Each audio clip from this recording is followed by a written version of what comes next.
I guess I'm super curious. Which one of you two talks more shit to each other? Dude, it's I feel like I'm the humble one.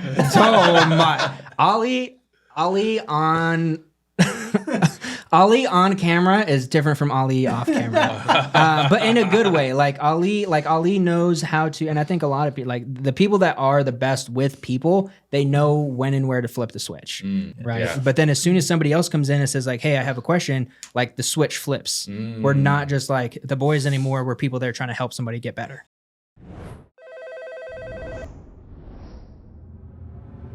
Welcome back to another episode of the Closers Network podcast.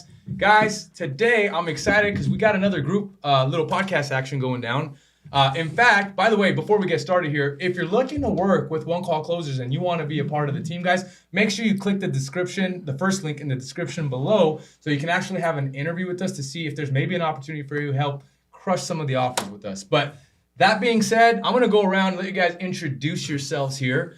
Let's start actually with Eddie, because you've been on the show before. This isn't your first time. So why don't you introduce yourself and where you're coming from and how long you've been at One Call Closers? Yeah, so I'm Eddie Ernst. I've been with One Call Closers for a little over 6 months now. I'm working on their fitness offer that they have with one of their clients. And yeah, flying in from Austin, Texas, actually, to come out visit out here with the crew and have a good time this weekend. There we go. We just had Big Ollie on earlier this week. By the way, if you want to see Eddie's episode, go ahead and click that link up there. And if you want to see Ollie's episode, click that link over there, and you guys can go back and check out their first episodes. And actually, Ollie had not one, but two. He just recorded another one, and we're going to have Eddie back on pretty soon to do that second one. But Ollie, if you can let people know where you're coming in from if they haven't heard your story before. Yeah, team. So I'm flying all the way from New Zealand to LA and then to California. Just did the skydiving. We're back. So I've been with One Call Closers for close to 2 years now. So I'm looking forward to sharing a little bit of gold nugget of what I've learned and helping you guys get to the top. All right, let's go over to this side of the table here. Yeah, I call him Z-Money, but why don't you go ahead and introduce yourself? so my name is Zaven Martirosyan, aka Z-Money. Yeah, I've been in the company for 3 months, and I live in LA, so I'm pretty lucky because I'm able to come see Coach Mike, Rich, like Christian, and just be around around all of them, seeing how they operate, like seeing what they do, how their day goes. So I've been learning a lot from that, and just looking to grow, like hanging out with you guys, like just looking to go to the top, like just crush it. It's pretty awesome. So let's do this.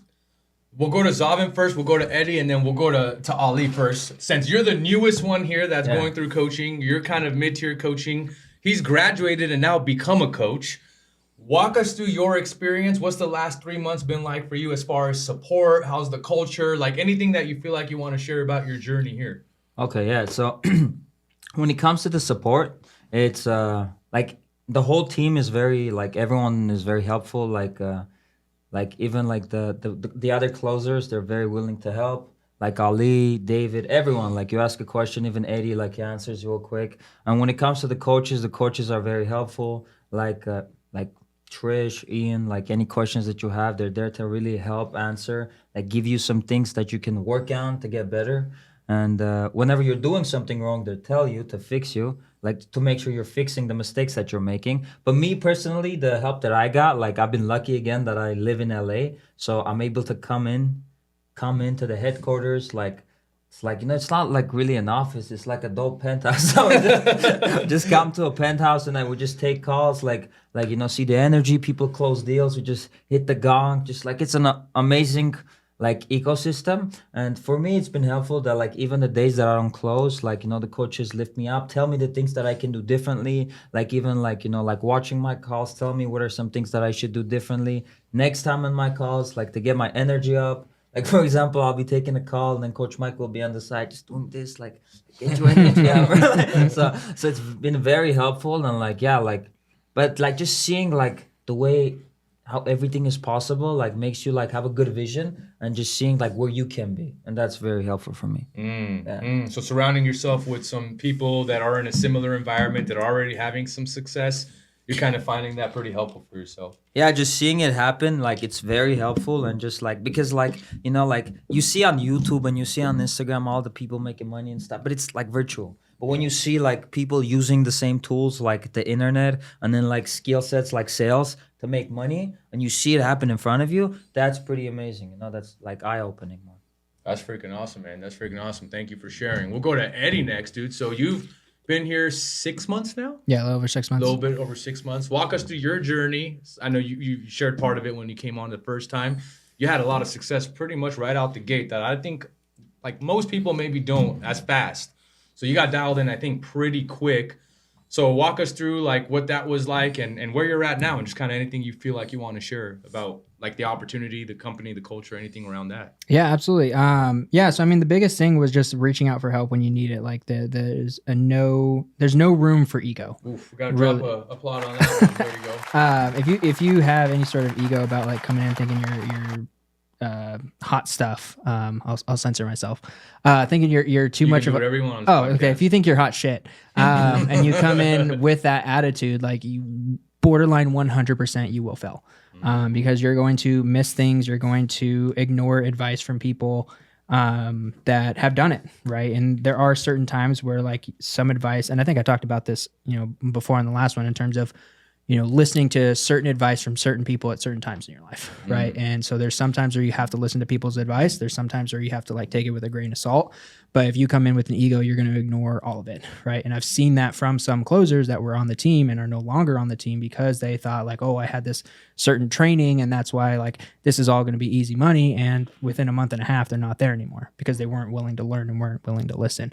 So that's been a big thing for me is once I completed the coaching from Trish with One Call Closers, like I didn't just end there. Like I went to other coaching as well. I've reached out to like Ali, to David. Like we've started even in the our Slack, like when we have free time, Ali, myself, David Sullivan, like we'll throw in a Google Meets link into the Slack and say, hey, like role play, questions, or encouragement, like whatever you need. And we'll pop in there and we'll kind of shoot the shit with the boys. And then when people come in, they actually have questions, like we'll sit there and we'll answer their questions and like we'll role play with them and answer. Like it's a huge boost of confidence when you know that even people that are at the top are still willing to spend their free time helping you, right? And they're not like so above themselves to not like help the person that just started, right? And they want them to succeed. Even Ali, like he wants people that he teaches to succeed. He's competitive enough to where he's not going to let them beat him, but like he wants them to try. Like he wants them to try to get there, and he'll be like, no, like I'm still gonna beat you by like $3, but like he wants people to actively succeed. And it was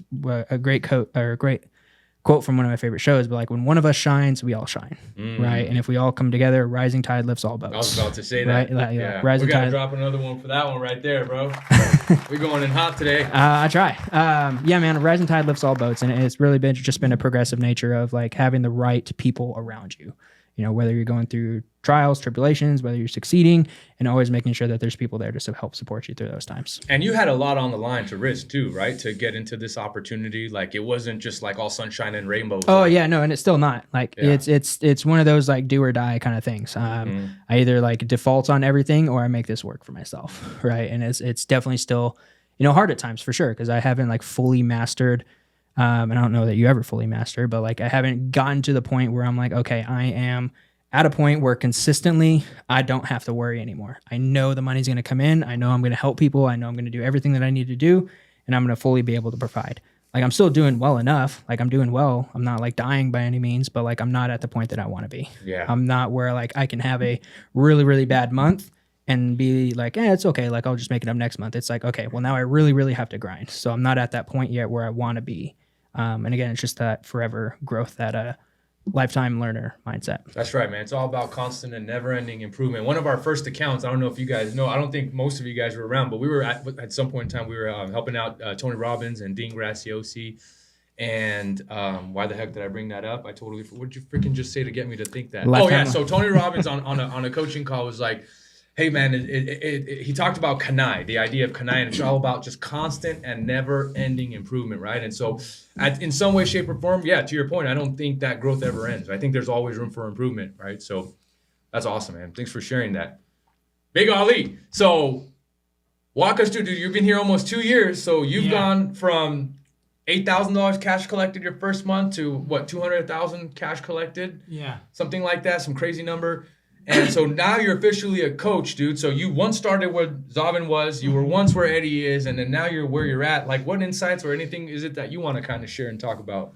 Yeah, I mean, I guess I've gone through a pretty interesting journey in that, kind of like my life, you know, and I think I've never been given anything easy. I've never had anything given to me. I had a pretty hard start. There's some people that get really lucky. They're just really good at the start. I was not that guy. I had a bit of an ego. I didn't really go to the trainings as much as I should have. And I went all in thinking I was the hot shit. And I got humbled pretty quick. But the beautiful thing is, I think if you put your mindset to it and you really follow the process and you're consistent and you do the work, you really can get to the top. Sales is, at the end of the day, it is a people job. You know, you talk to people, you deal with people, emotions are going to come in, but ultimately it's still numbers. So if you know your numbers, if you know how much money you want to make, how many calls you need to be doing, and you can break that down systematically in a process that works, and you're consistent and you follow that through, you will get to the top. We gotta give you a gong for that one, baby. Hey, closing it. That's how we do it. That's how we do it. That's how we do it. That's how we do it. That's how we do it. But it's an interesting journey for me because I've been in Zaven's shoe where you're coming off new, you know, you're dealing with people at the top. You're thinking, man, am I going to get there? And the answer is, yeah, you are, if you work hard. Nothing in life is easy, but if you work hard for it, you can get to the top. The beautiful thing is for me is I've taken enough calls to a point where it's like, I know what I can deliver and I know my skill sets. But at the same time, taking Eda's words into account, yeah, man, every day I'm learning, I'm still growing. I still feel like I'm a student in some sense. Every coaching session I do, I'm still learning things, you know. It's helping me learn what I'm doing as well. And it's helping me be better in my skill set. But also at the same time, man, it's a beautiful journey. You got to enjoy it too. You know, the money's cool. I make a ton of money. I think it's pretty obvious. But the most important thing is the freedom. He's only got a 6-figure Rolex on. He's like, yeah, I fake a ton of money. It's obvious. Like, if you don't know, now you know. No, I think the beautiful thing is the freedom. A role like this with One Call Closes network that we've got, it's beautiful. Got so many different offers that we offer. But if you're someone that's, you know, that's driven, that wants to be better in life, that wants freedom to be able to go to the places that you want to go to do, the things that you want to do, see the people that you want to see, man, you got to get into sales. And the team that we have is second to none. We've got Coach Trish, Coach Ian, Mike, all these amazing people around you. The whole team is more of a family. I like to say a very competitive family, but man, you're going to get to the top. All right? Yeah. So it's a beautiful opportunity. For me, when I started, I've been in sales my whole life. I went from selling shoes to... You did real estate too, right? Dude, I was selling multi-million-dollar real estate. I was selling shoes at one point. I was in butchery at one point. I was also a chef. I was everything in life, you know? But nothing quite has the opportunity like the job that we have, the freedom, the things that you're able to do. So if you're thinking about it, get into it. Including getting these wonderful tax incentives for registering a business in Dubai, which, by the way, if you want to hear Ali talk about exactly how he structured everything to be able to almost be tax-free on his income, you want to go back and check out that podcast right there, because that is going to be a game changer if that's something that interests you. And so I wanted to mention that. And I love your point about, like, we have a lot of healthy competition, right? Yeah. It's all like it's good. It's not like we're trying to like kill each other. We're trying to uplift each other in a good way. But I guess I'm super curious, which one of you two talks more shit to each other? Dude, it's... I feel like I'm the humble one. Oh my! Ali on camera is different from Ali off camera, but in a good way. Like Ali knows how to, and I think a lot of people, like the people that are the best with people, they know when and where to flip the switch. Right? There's a difference when you're with the boys or the girls, like whoever you're hanging out with, versus like when somebody's coming in to ask a question. So like in our Slack, when we throw in those random Google Meets, if it's like just me, Ali, Zaven in there, like we're shooting the shit, right? Yeah. But then as soon as somebody else comes in and says like, hey, I have a question, like the switch flips. We're not just like the boys anymore. We're people that are trying to help somebody get better. Yeah. Right. So to answer your question, I think it's pretty even. It really is. I don't know. I mean, yeah, sure, why not? I changed my background on Google Meets when Ali shows up. We'll just say has an insult about Ali. It's not bad. It's not like derogatory or anything, but like I changed my background in there and then when he pops in, I just like slide over so he can like That's see it. So like, hilarious. but I like to think of it, and I've told him this because he's a little bit younger than me. But like, Ali's like my little brother who's more successful. Mm-hmm. And it's like it's one of those things. Like I look up to him in that aspect, but then at the same time, I'm not gonna let him like get an ego about it. Sometimes I'm still gonna like talk smack. Because I was ahead of him for all of like 3 or 4 days this month on the leaderboard. How good did that feel? Oh, it felt great. I told him immediately. I told him that, and he's like, you know what, buddy? Like, I was gonna take holiday this month, but since you mentioned it, I'm gonna go in and I'm gonna make some sales just to beat you. And I was Damn. like, okay, shoot. But what an interesting way to like just get after it, right? It's like 100%. and be motivated by like, hey, I'm gonna get after it. I'm not gonna slow it down. I'm gonna take it to the next level, right? I'm gonna do the opposite of just putting things on pause and doing that. So that's freaking awesome, man. That's freaking really cool. And those calls, like let's say like I'll be in a slump, I'll just join one of those calls and just see them like just going at each other, like doing objection handling, like and then I'll ask them a question and then they'll hype me up.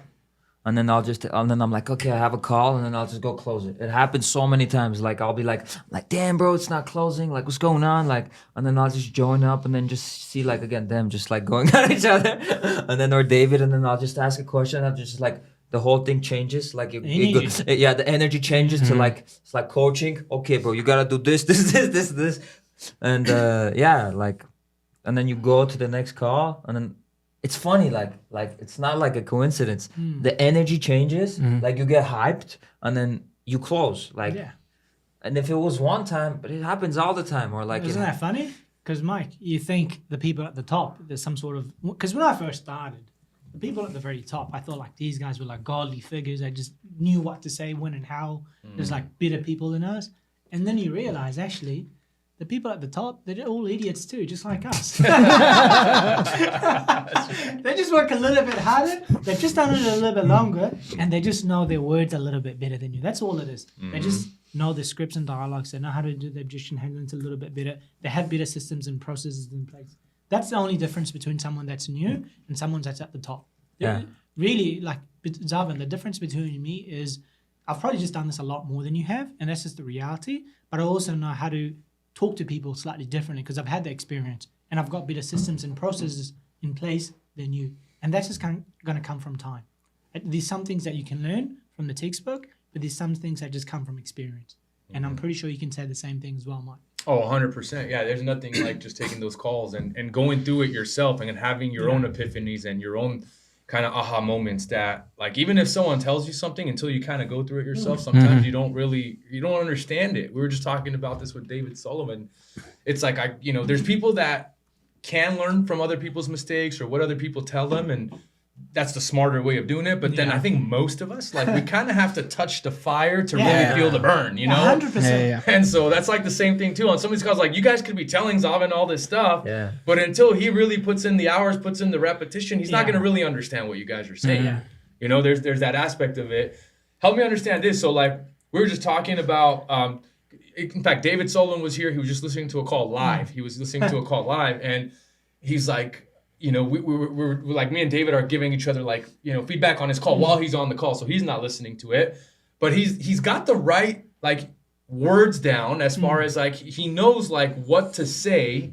But David made a good point. He's like, I don't know if he knows like how to time it yet, or maybe my thought was like, well, he's saying the right things, but I'm not sure he's like saying, like, it's not what you say, it's how you say it, right? 100%. So you guys, if you don't get, man, giving a little bit of insight on that, like from your guys' experience. You will see, I think I can testify to this. There's a lot of people, new closers that comes in and says, I want to say exactly what you're saying. My thing is, great, go for it. It's what you want to say. But unless you've done the number of calls that I've taken, you don't quite know the in and out.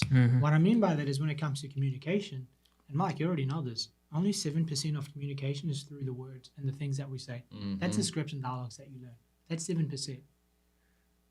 38% is your tonality, how you say it, when you say it, how you slow it down, the energy that's going back up, all that sort of stuff.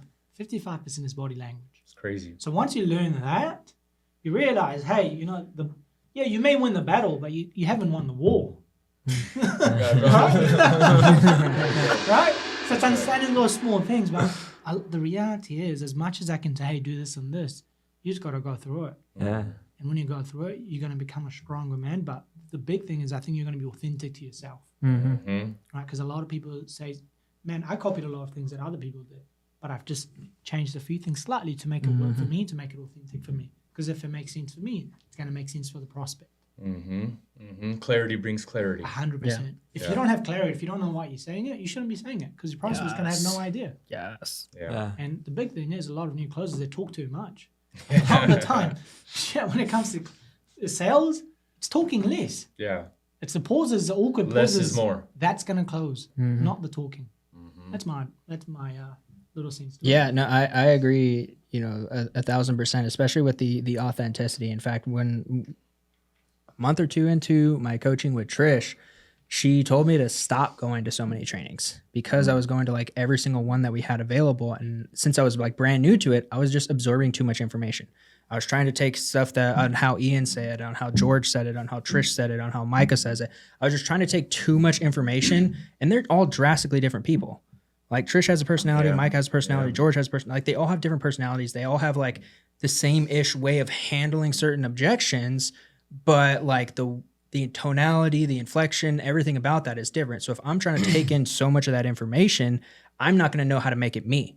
And so one of the things she said is like, pick two of them, go to there. Right. And I've told that to pretty much all of the new people is like, at first, go absorb all the information. Maybe a month and a half, pick the people that you resonate with the most. Right. And like Ali said, like they can say exactly what he's saying. It's the right things, but you're not going to say it the way that he says it. Ali speaks with a certain level of confidence, with a certain level of conviction. Right. Because he's done it so many times, his script is his. Like that is Ali's script. I can do the things, I can say exactly what he's saying. I'm not going to close the way he closes because it's different. 100%. Right. And same thing with like Ava. Like there's just a certain thing about them that like you can't quite mimic it. I can be as direct as George is, but I'm not going to close like George if I'm just mimicking his thing. Yeah. Right. You want to take pieces of it and formulate it into your own. And that's exactly like over time what I've did is like I take a little bit slower pace to it, but I'm asking deeper questions. Right. And I want to really, really dig into them. And because that feels authentic to me. Whereas before I wanted to dig deep into them, but I was too much of their buddy. And then by the end of the call, I was their friend. I was not their like leader on the call. Yeah. Right. And so there's other closers though that take that approach where they are their buddy their entire call. But the way that they do it makes it to where they're still a leader on the call. I can't do that while still being the leader. I have to take a different approach to where they still see me as the authority figure while still digging into it, while still speaking with authority, speaking with conviction, right? So you have to take all of the information and find what's authentic to you. Like Ali said, if you just try to mimic at first, sure, to get the reps, but eventually you have to make it yours, right? Mine is different than Zaven's, different than Ali's, different than you. Like you can't just try to match like an eccentric person's personality and call if you're a very low-key person. If that's not you, don't try to mimic that. Find somebody that's low-key that closes and then do their similar theirs. Great freaking point, dude. That is so powerful because I'm very eccentric and it's like, well, how do I be Mike? We can't necessarily be Mike and can't necessarily bring that type of energy and it's like hard. So I love what you just said. It's like, dude, go find someone who imitates similar to a style of what you're doing, And there's so much value in that. That's powerful. Like, it's funny, like, I did the same thing when I just got into it. I just started watching everyone's calls. Like I was watching like this guy's calls, and then like I would be in calls, and then I'll be like, "What do I say? Like, what do I say?" I'm like, what would Trish say right now? Or like more the people that I was watching, and then it would be like a Frankenstein of like a couple people combined together, and then it was like let's say Ali, right? Like I watch his calls, and then like what I'm doing is like trying to like copy his stuff, like so I watch his call and then my call. Like his tonality, he like the way he like says it, like the way he like he look at you like his eyes start glowing and shit. Like, like this guy, like when that like the person really sees that the people care, and then I'll look at my call. I'm just talking, like it's not like conversational. It's not more conversational, but whenever like what I understood that helped me is like when I really like drilled in what I need to know. And then I just have a convo. And then you can just like change stuff or say things you're supposed to or not say it based on the prospect. But it's good. What I would say, it's really good having access to other people's calls. Because if you didn't have access, like you wouldn't, like because I feel like the brain works better with comparisons. So like you can look at someone's call, compare it to yours, and then be like, okay, like I like the way he does this. I can try to do it my way, but do it this. but like at least you'll have other examples to look at. But if like let's say like if you're in a company and like you just don't have any calls to watch, like that's pretty hard because like you don't know what you're doing wrong or not. Like you know, don't like, want to reinvent the wheel because the Yeah. wheels are yeah, already invented. 100%. You just gotta do what's been working. Actually, the Frankenstein thing, like that's a good analogy. Like, I think you do want the Frankenstein, but you don't want to have two right hands. Like, you want to take the right hand from one person's approach, the left hand from another person's, but like the same general people, so that way you create your own self. Yeah. Versus if Make I it your take own. Yeah. two people's right hands, like you said, I don't know what to do or what to say now Yeah. because I have three different people's approaches to this specific thing. Versus like I've taken all of these. Okay, this is the one that I like the most. I'm going to attach myself to that one, and then that's the way you're going to handle that objection or that discovery, whatever it may be. You know, once you learn what information you're looking for, then you can start asking those questions differently in the way that you would ask those questions versus just like following. And we all follow like the robotic script at the beginning, like that's just how everybody is. I did it myself. And then once you understand, like he said and you said, the clarity behind what you're actually asking. Once you know what you're asking, now you can change the inflection. Now you can ask it the way that you want to ask it to actually get the information that you want. So it's not an interrogation, it's a conversation. Always start with curiosity. If you ask with curiosity, nobody's going to get mad at you. Yeah. Some people are going to get mad at you, but that's okay. That's so rare though, right? Like, how many people have really gotten mad? Like 1 in 20, 1 in 30? Maybe? Yeah, no, it's super rare. Yeah, Like, maybe. there's always going to be The people out outliers there that don't count. like the that. outliers don't count. Yeah, outliers don't count. Like, there's always going to be people out there that don't want to be asked that question. They just want a magic pill, quick fix. Unfortunately, we can't.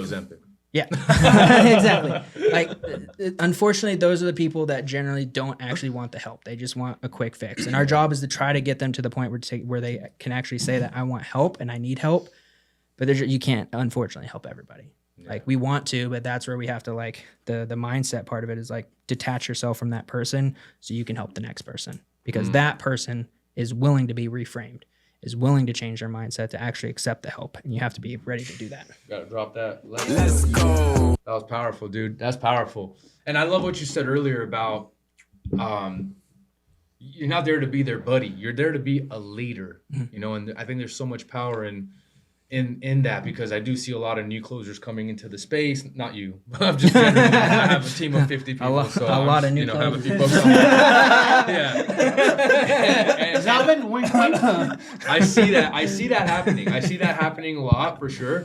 And so one thing I also notice, and I want to get your guys' take on this here, is especially when you're new, it's hard because you're taking it serious. You don't want to fail. Like, you're trying hard, you're showing up, but sometimes that vibe shows up on the call, and sometimes like you forget to have a little bit of fun along the way. It's like, yes, it's serious, but also like I think having fun on the calls is important. I'd love to hear you guys' take on this. Like, what are your thoughts? Like, do you have fun on your calls? 100%, man. Yeah. I'm also a human being. Yeah. All right? Yeah. I'm here to take calls. I'm here to help people. But at the end of the day, I'm also human. I'm a person.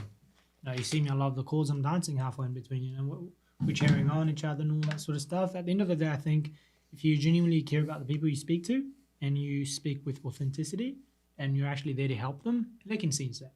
Yeah. I've really, if you ever had a call where the person said, "Are you trying to sell me?" I've never had that because, and I'm very upfront with the people I deal with as well. You know, I tell them, "Hey, look, I want to help you here. I'm not trying to be your best friend. For me to help you, I got to be honest and blunt with you. So, is it okay if I ask you the right questions?" And they go, "Yeah, absolutely, completely up and down." I've never had a situation where they go, "Are you trying to sell me something?" It's because, hey, whether someone buys something or not really doesn't matter. Yeah. You're getting paid. You know, my role is to get them the right help, and for me to help them, I got to be honest with them. And a lot of the time, that's tough love. But also at the same time, hey, we have a lot of fun along the journey, right? Because life's short, man. You got to enjoy it. Yeah. Yeah. What are your thoughts on that? Are you having more fun than when you were maybe initially? Were we having fun when you initially started? If not, are you having more fun now? Yes and no, because I was having because it's an interesting question, because I was having more fun on those calls because I was being too much of their buddy. Interesting. So I'm still having fun, not as much fun, because if I did the amount that I was before, it's not like You don't get the sales. I don't get the sales because now I'm too much of their friend. Am I still having fun on the calls? Yeah, I'm allowing them to laugh. I'm laughing with them, making jokes. But then at the same time, you know, like Ali said, like you're there to help them and like have the tough conversations. Like I've had people that say they're uncomfortable with the questions I ask, and I say I understand that, but I would rather you be uncomfortable with me for the next 60 minutes than uncomfortable for the next 30 years in your situation. Oh, that's a hot drop right there. Oh, and they like those are like 100% sales as soon as I closes as soon as I say that, like outside of financial DQ. But if I say that to them, they're sold. Because now they're like, oh, this guy cares. He wants to help me with this. And that is true. Like, I would rather them be uncomfortable with me now instead of forever, because they've been uncomfortable for 5, 10, 15, 20 years, and they're going to continue to be unless somebody has this hard conversation. And I'm willing to have that hard conversation. The detachment, like Ali said, with whether or not they buy doesn't bother us or doesn't affect me, right? Like, eventually my bills will get paid. Like, any individual sale is not going to make or break me. Like, that's really how it is. Once you can fully detach from the sale, and then speak with authenticity and speak with curiosity, then you're actually going to get to know them.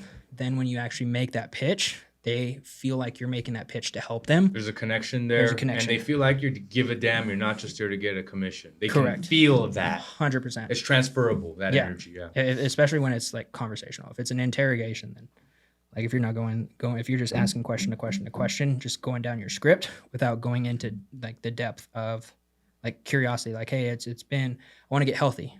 Okay, great. But like, what does that mean specifically? Right. Like, what do you mean by healthy? What does that mean to you? And like the line I use with them a lot of times is like, being healthy means 1,000 different things to 1,000 different people. So like, what does that mean to you specifically? Now they know I'm curious about them because I want to know what it means to them. I want to know how this is actually going to benefit them. And then we can move on from there. And as you do that, now they do see and feel that curiosity. They feel like you care. And they now are more receptive to you making a recommendation at a higher ticket.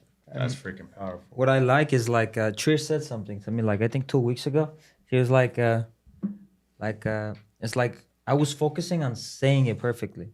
I wasn't focusing on the person. Like I wasn't trying to help him, but like I was like, okay, because what I went through was like a phase of just studying a bunch of scripts. Like let's say like I feel like I worked too hard on the wrong things. Like I would get like change my script a little. I'm like, oh, this sentence is gonna help a lot. And then like I would add a sentence, not to learn the sentence and not to memorize it, and then like add it to it, switch things. So I worked hard at the wrong stuff. And then when I did that, what happened was like I was in the calls, let's say it's time to the bridge, right? I would just focus, okay, like I practiced this 1,000 times. I'm gonna say it perfectly. Okay, you say it nice, like, but like what you're focused on is you saying it perfectly.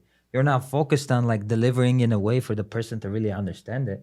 Because maybe the way that you know it at that moment isn't the best way to deliver it to them. You know what I mean? Like, so that's a different thing that like was really important for me. It was like not like being fully prospect focused instead of trying to sound good. Yeah. You know what I mean? Yeah. I noticed that trend, and I want, because I know you've talked about it before as far as like learning, like when you have an accent, like speaking, like learning to say the things well with that. Because I've noticed a couple new closers when they do have an accent that they are hyper focused on exactly that. Yeah. Like, okay, so what, like when I was talking to them and coaching them, okay, so what specific wording are you using with that? Like they're so hyper focused on the exact right words.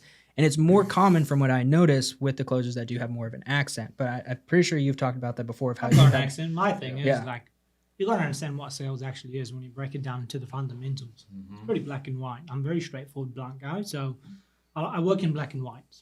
What is sales if you break it down to the fundamental levels? It's you got a prospect and you're the closer, right? Everyone wants something out of a deal. Prospects coming in with some sort of value, you've got something to offer. They want what you have, you want what they have. And that gap in between is your close. So all you got to do is align their interest with your interest. Put it together in a way that makes sense for both of you. That's how you close the deal. If you break it down to the very fundamental basics of it.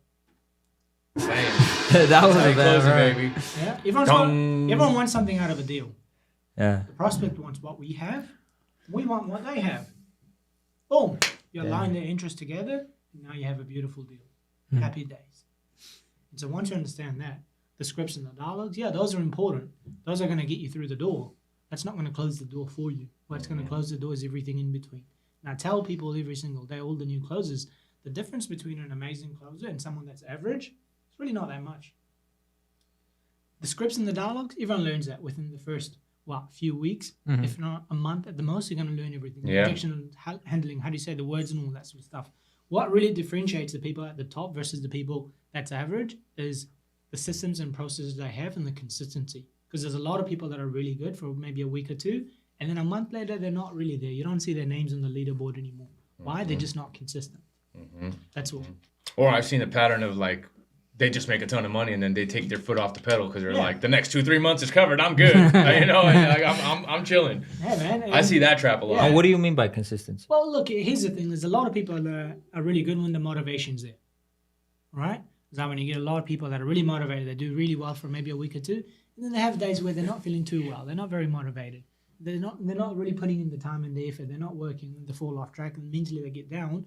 The thing is, when it comes to sales, you're going to have ups, you're going to have downs. You're going to have highs, you're going to have lows. That's just life.